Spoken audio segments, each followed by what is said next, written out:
everyone, welcome to the Movieception Show. My name is Pariba, and just this afternoon, so just about a couple minutes ago, we got a brand new trailer for Dune Part 3. It's literally one of the biggest, the most anticipated movies of this year, at least for me. But let's not forget, the first trailer did drop about a couple of months ago. I believe it was back in March or April, and it was like a whole Warner Bros. Event. And my lord, I cannot tell you. I cannot remind you how godsmacked I was when I saw that trailer. I was getting chills all over my body. And that was just first trailer. And the fact that we already got our second trailer, given the fact that the movie comes out for what, another 5 months from now, let alone the fact that Avengers Doomsday has yet to drop its first trailer. Although I'm sure that's going to probably drop by around San Diego Comic Con. So, but that being the case, already the anticipation is high. I'm already feeling a lot of goosebumps. I already have my tickets, by the way. I already have my IMAX tickets to go see it in December. And now I just don't know how you'd be able to top the first one, given how much that first one has really has really raised the stakes of how dark this upcoming movie is going to be and how it's going to close off the whole story with Paul Atreides, Cheney, all of them. And so, yeah, I mean, I cannot wait to see this film again. You guys know how much I love Denis Villeneuve. So, but that being the case, I don't want to wait any longer. So, without further ado, let's get right down into watching the brand new trailer for Dune Part 3. I trusted you!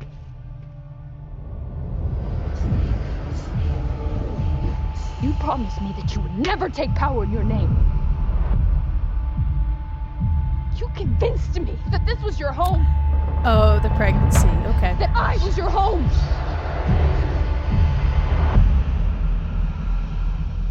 What do you know about me? Slowly and listening. You have conquered the galaxy. You've destroyed thousands of worlds. What are your thoughts on that? Sounds good. I think you're way beyond redemption.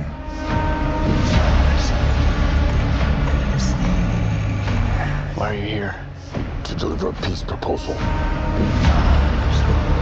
Peace is a good thing. Why should I refuse?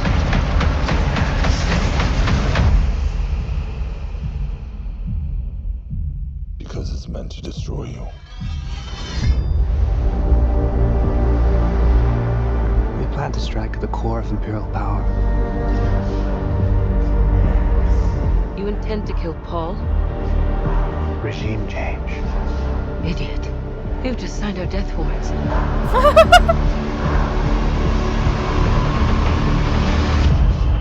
I found someone.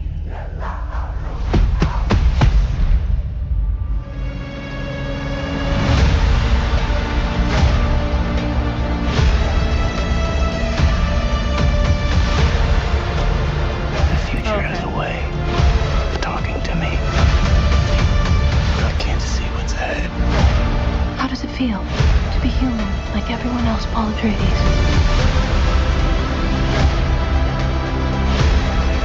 You have no fear, do you? Oh, Alia. I fear dishonor. You sound like an Atreides. I've been told I was one. You guys are babies.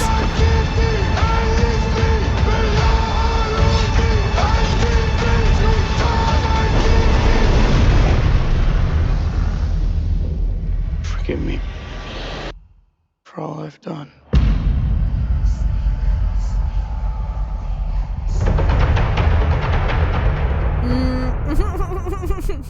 So that was a brand new trailer for Dune Part 3. And I'm not gonna lie, it doesn't reach the level of the first one. I think it's really hard to reach the goosebumps of the first trailer, because I think just because we were all so curious about how the movie was gonna look like that, just the cinema, the visuals, the music, the like everything about that first trailer was absolutely perfect. So it's really hard to kind of live up to what was basically like a near perfect trailer.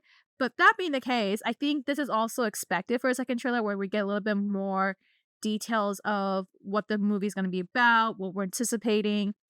As I said, I don't know if I mentioned, but I've not actually read Dune Messiah. Like, I'm aware of like certain, again, details, but I have not actually read the whole book. Although I am aware that a lot of people, it's like one of the more polarizing books because of how different it is from like the first one. But as I said, these are just things I've heard, things I've slightly read, but I don't know the full details of everything. And I'm sure that Denis Villeneuve is probably going to make a couple of those changes, considering how polarizing the book itself is. And I can't recall if David Lynch ever covered Messiah in any way, but I would say yes. But yeah, again, me digressing. But that being the case, I think even though this may not be as, as adrenaline fuel as the way that the first trailer was, it doesn't take away the fact that this trailer is absolutely spot on. I mean, I think what this trailer really does is give you an idea of what to expect for the movie. Now, one thing that I did not think was going to be the case was how important Jason Momoa's character seems to be.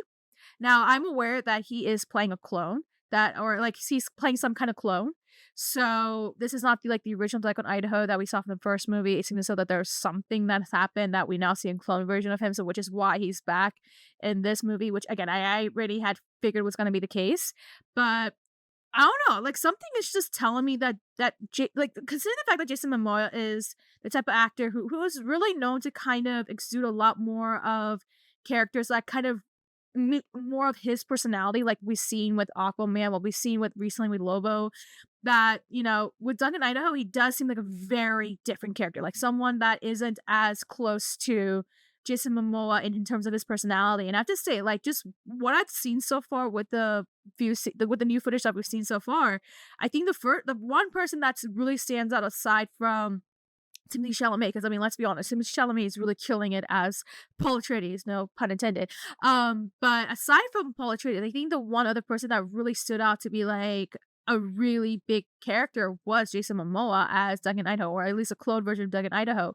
So it makes me wonder if he kind of takes a lot more of not just, I mean, again, a supporting role, of course, but takes a little bit more of the screen time, considering the fact that, this trailer does really focus on the fact that Paul is um, really manifesting his powers, taking in the fact that he is like this messiah, that he's even like accepting the fact that he's a bit more of a authoritarian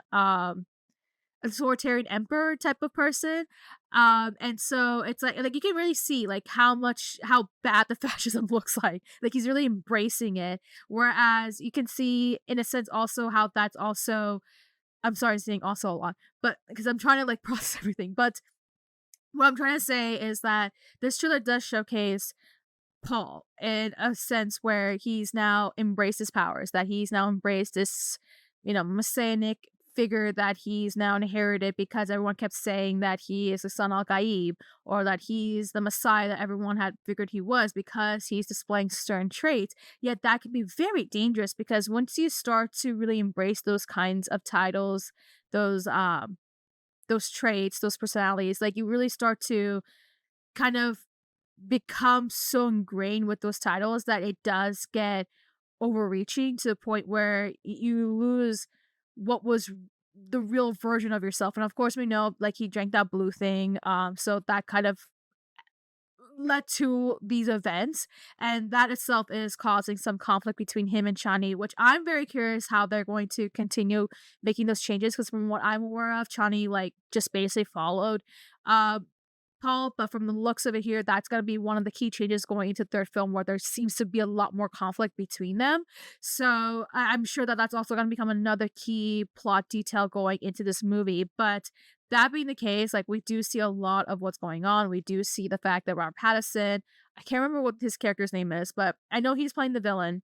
And it seems so that he's now trying to challenge Paul's Paul's reign.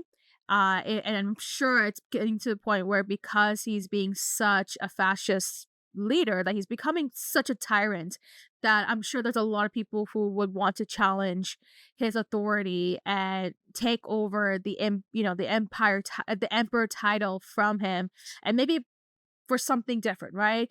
Now one of the things I was a little surprised about, we didn't get to see a lot of Anya Taylor-Joy as Alia. We saw a couple of bits and pieces of her. We do see one version where I don't know if you guys saw the poster where she's like all bloodied up.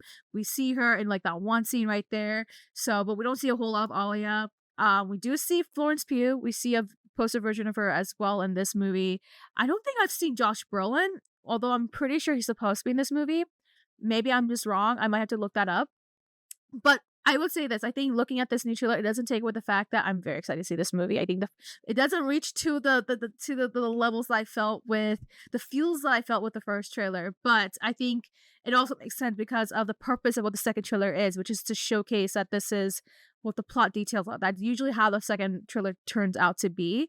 And even then, like I just what we've seen so far, like the visuals look really stunning. The production design looks absolutely phenomenal. We're seeing quite a lot of changes with Paul Atreides. Like you can see like bits and pieces of the trailer where he's starting to like weather out, like as if he's like so tired, or that there is a sense of him having regret over his decision. Given the fact that just early in the trailer he's really kind of embracing that power, that he's like, oh, I don't like I feel threatened by anybody who's trying to overthrow my reign. So, but as I said, I don't know the exact details of like what the whole book is about. Like I don't know bits and pieces. And even then, like given how polarizing the actual book is, because again, I'm very aware of that. I wonder how much Denis Villeneuve has changed some of the context of that, because he's been very adamant about the fact that he wants this trilogy to showcase that he's not really like a heroic figure, like he's actually somebody who is consumed by the power, that he is actually more so like an anti-hero, and that what his purpose of making these movies are, or at least getting to the third movie, is to showcase that the risk, the dangers of really trying to prophesize someone, and what the consequences of those can be. And he's always fought off the fact that the whole point of Messiah is to showcase that he's not just a typical hero, that he's actually somebody who has, who has kind of fallen to his downfall. Like in the same way that we saw with Anakin Skywalker, where, he may have seemed like the chosen one for the Jedi Order, only to see that he becomes Darth Vader and turns to the dark side. And that's what we see here. It's like, someone like Paul Atreides, who seems to kind of showcase these qualities of being the Messiah, someone who can really lead the people, someone who is who's fulfilling a lot of the prophecies, actually turns out to be very dark, very menacing, very ruthless. Like that can be very dangerous. I think that's something that we saw a lot of. That's something that was being hinted at a lot in the first two movies, where when people get so religiously zealous that it can get to a really dangerous level, and it kind of impacts the person to then embrace those and then become quite a very dangerous figure. So, and I wonder how Denis is gonna be able to play that around. Like I think if there's one director that's really good at showcasing the depth of like a character and showing how a character evolves, it's him. Like he's had done so many projects in the past. Like I think Arrival is a really good case where he's really shown the depths of Amy Adams' character, and how she's dealing with the fact that she has to deal with the loss, that what she's seeing is kind of like this really entangled time loop that is like, in a sense, that she knows what's going to happen, she sends the consequences, and then tries to understand how to, again, this is a whole different movie, but as I said, it's kind of difficult to talk about Arrival, but that's like a whole like essay you have to talk about. But as I said, I think what I was trying to say is that Denis Villeneuve is a type of director who really understands what kind of story that he's trying to portray, how he's trying to manifest a character, how he's trying to portray a character. And he's done a really great job of doing that so far with the first two movies. And I can't even imagine how much he's going to try and conclude this whole story with Messiah, because he, again, like it's quite a challenge just trying to do something like this. I mean, he even was pretty hesitant about doing Messiah, but then he ended up doing Messiah and made it so that this is going to be the last of the Dune movie, that he's going to keep it as a trilogy. So, and that's just for him. Of course, Warner Bros. Can always continue on with the other books from, I think, Frank Herbert's son. But that being the case, I'm very excited to see this movie. We got new footage right here. I think I get a little bit of a sense of what to expect. And then yet, even that, like, it doesn't take away the fact that, even though it may not be my favorite trailer, I don't think it overtakes the first one. I think first one's absolutely just near perfect. That doesn't take away the fact that this trailer is still pretty good. We see just the technical details of like what this movie's able to showcase. I already have my tickets, so yeah, I'm very excited to see this film. I'm just hoping I can somehow sort out my schedule with Avengers Doomsday, because they're both right now coming out on the same day. So I'm keeping my fingers crossed I can get something sorted out. But that being the case, we just got a brand new trailer for Dune Part 3. I don't know your thoughts. What do you think about this trailer in particular? How do you compare this to the first one? I think I've given my thoughts about it. I think the first one was absolutely near perfect. But that being the case, you might have different thoughts. For those who've actually read the Dune books, I don't know what you think about this new trailer. It gets a little bit more of the context of what to expect for the film. We see a lot more of Duck in Idaho. We see a lot of Cheney. We see a little bit more of Robert Pattinson this time. But yeah, that being the case, do you sense where the direction is going to be for this film? Let alone, do you expect a lot of changes with what we've seen so far? Again, you might have more insight than I do. But even that being the case, have you gotten your tickets? Because I already got my tickets like a couple months ago. Yeah, I was one of those guys. But even that being the case, are you excited to see? Are you planning on seeing in IMAX? I'm seeing in IMAX. I think 70 mm. So yep, I'm going all the way there, guys. But yeah, let me know your thoughts below and make sure to like and subscribe.